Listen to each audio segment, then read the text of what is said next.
ইতিহাসেও প্রমাণ আছে শত্রু সবসময় আমাদের মধ্যেই থাকে, সেটা ব্রিটিশ রাজের সময় হোক বা মোগল সাম্রাজ্যের বিরুদ্ধে লড়াই করার সময় হোক, শত্রু আমাদের মধ্যেই ছিল।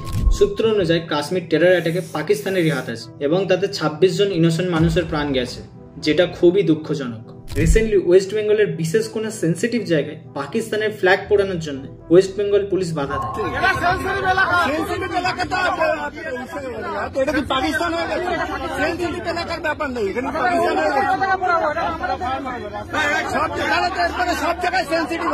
এছাড়াও ওয়েস্ট বেঙ্গলের পুরুলিয়াতে দেখা গেছে কিছু দেশদ্রোহী বাংলাদেশ এবং পাকিস্তানের ফ্ল্যাগ রাস্তা থেকে ওঠাচ্ছে।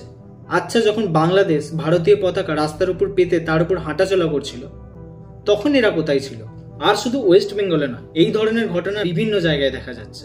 মুম্বাই, উড়িষ্যা, কর্ণাটকা, এ দেশের সমস্ত সুযোগ সুবিধা নিয়ে এরা পাকিস্তানকে সাপোর্ট করছে। কথাতেই আছে না, যে থালায় খায় সে থালাতেই ফুটো করে। আর এদের নিয়ে পুলিশ বা প্রশাসনের সেরকম কোনো অ্যাকশন নিতে দেখা যাচ্ছে না। তাই আমাদের শুধু পুলিশ আর প্রশাসনের ভরসায় থাকলে হবে না, এই লড়াই আমাদেরও।